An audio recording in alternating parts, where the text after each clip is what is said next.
Bom, agora nesse módulo você vai entender um pouco mais sobre os seus custos variáveis e vai aprender a precificar a sua hora clínica. E também vamos finalmente te ensinar a formação de preço. Beleza, agora que você entendeu como será o nosso curso, eu quero te falar um pouco sobre a diferença entre pessoa jurídica e pessoa física e o porquê da importância de cada um. Primeiro ponto é o livro caixa. O livro caixa, ele só é feito por quem é pessoa física. Livro caixa não existe para pessoa jurídica. Segundo ponto são as despesas dedutíveis, ou seja, aquelas despesas que você vai pegar a nota fiscal, irá guardar para você fazer o livro caixa. Isso só acontece também para pessoa física, não existe isso para pessoa jurídica. A pessoa jurídica não tem dedução de imposto com nota fiscal. Segundo ponto é o próprio Carnê-Leão. Quando você for lá no site da Receita Federal, vai existir um espaço para você baixar o programa da Receita Federal e fazer o Carnê-Leão. Isso só é possível quando você é pessoa física, não quando você é pessoa jurídica. Um ponto super importante é nota fiscal. É importante que você saiba que a pessoa jurídica ela é obrigatória em emitir nota fiscal. A pessoa física ela não tem como emitir nota fiscal. Ela pode emitir um recibo. Esse recibo nem sempre ele é obrigatório. Nós, na BCX, aconselhamos que você sempre emita o recibo também.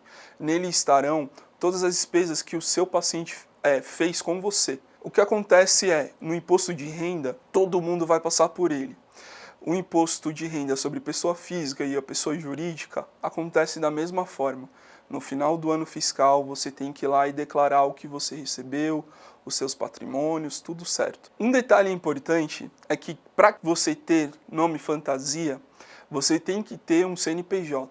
Então só pessoa jurídica pode ter um nome fantasia. Se eu abrir um consultório junto com a Beatriz, por exemplo, eu até posso, mas o nosso consultório tem que ser o nosso sobrenome. Teria que ser Siqueira e Oliveira Odontologia. Não poderia ser BCX Consultoria ou BCX Clínicas. Porque a gente tem um nome fantasia e para isso é uma lei. O CFO obriga você a ter um CNPJ. Ter mais de um sócio. Você pode ter até 2 sócios. Mas se você tiver mais de um e essa pessoa ela trabalha ativamente dentro da clínica, você tem que ter um CNPJ. Se você tem mais de 2 cadeiras, também é importante que você abra um CNPJ. Porque aí você já é responsável por uma clínica, não mais por um consultório. Então aí é obrigatório você ter um CNPJ. E quando você trabalhar com alguns convênios, eles irão te obrigar a ter um CNPJ. Só alguns, não é a maioria, mas isso pode acontecer. Bom, agora que você entendeu um pouco mais sobre a diferença de pessoa física e pessoa jurídica, eu vou te explicar com mais detalhes como funciona a pessoa física. O primeiro ponto da pessoa física é trabalhar com o livro caixa. O livro caixa, ele nada mais é do que a somatória das suas receitas, ou seja, tudo aquilo que você vendeu, com o desconto das suas despesas dedutíveis. Quando você for lá no site da Receita Federal, baixar o aplicativo, é isso que você vai colocar. As suas receitas e as suas despesas dedutíveis. Isso no final vai te dar o livro caixa, que é esse DARF mensal. Nesse DARF mensal é um imposto que você vai pagar na lotérica ou com o seu aplicativo do banco, um valor mensal sobre aquilo que você fez, sobre aquilo que você teve de receita naquele mês. Nada tem a ver isso, não confunda, com o seu imposto de renda. O seu imposto de renda ele vai continuar acontecendo no final do seu ano fiscal, como acontece para todo mundo.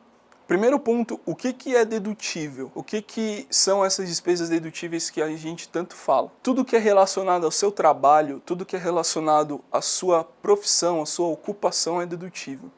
Então, aluguel do consultório, o condomínio do consultório, a luz do consultório, água do consultório, a sua compra na dental. Contudo, o seu transporte ele não é dedutível. Eu já vou te explicar o porquê. Bom, agora falando um pouco mais sobre o programa do Carnê-Leão, ele é um software disponibilizado no governo, no site do governo, em que você vai baixar e você vai colocar essas informações. Essas informações, elas irão ser a base para o cálculo do seu DARF. E elas irão variar, esse preço do seu imposto irá variar de acordo com a sua receita. É como funciona para a sua tabela de imposto de renda, por exemplo. Aqui está um pouco do cálculo de como é feito o seu imposto de renda. A sua alíquota efetiva, por exemplo, ela é dividida pelo imposto que você paga, dividido pela sua receita. Ou seja, quando você tem uma receita alta, a sua alíquota efetiva, ela varia de acordo com essa sua receita também. E isso vai ser inversamente proporcional ao imposto que você paga. Ou seja, quanto mais você recebe, mais você vai pagar de imposto. É assim que funciona. Então, aqui um exemplo para você entender a importância que tem você fazer o livro caixa no final do ano para você pagar menos imposto de renda. Vamos dizer que você tem aí uma despesa dedutível de 40 mil. Só que você não deduziu isso, você não fez o seu livro caixa, isso caiu direto no seu imposto de renda, você teve que comprovar a renda no final do ano, como todos nós brasileiros, e isso ficou muito pesado para você. Está aí na tela para você entender o quanto que isso está variando, o seu imposto que você vai pagar e o imposto que você pagaria com a dedução. Essa variação é muito grande porque é dessa forma que o governo está entendendo o quanto que você está contribuindo, ou seja, você está deduzindo pelo o que você está gastando e o quanto que você está deduzindo em cima daquilo que você produziu, em cima daquilo que você está recebendo. Então aqui tem um cálculo para vocês entenderem, essa diferença chega aí a 64% e meio mais ou menos de diferença entre o que você poderia pagar com a dedução do imposto de renda e entre aquilo que você pagou se você não fez o livro caixa. Por isso é super importante você respeitar essas regras que a gente te explicou e fazer o livro caixa todo mês e pagar o DARF. Certo? Agora que você entendeu as regras super importantes do livro caixa para a pessoa física, um dos pontos e um dos impostos mais obrigatórios é o INSS. O INSS ele tem um teto de 20%, ou seja, quando a sua renda ela for bem alta, você não vai passar desse imposto de 20%.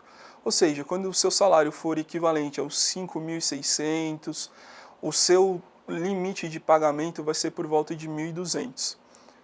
Isso é super importante você entender, você contribuir, porque ele é um imposto obrigatório. Agora você entendeu todas as regras que são impostas para nós quando somos pessoas físicas. Agora eu vou falar um pouco sobre a pessoa jurídica. Então, entendendo isso, vamos entrar nos detalhes do porquê que você tem que abrir um CNPJ.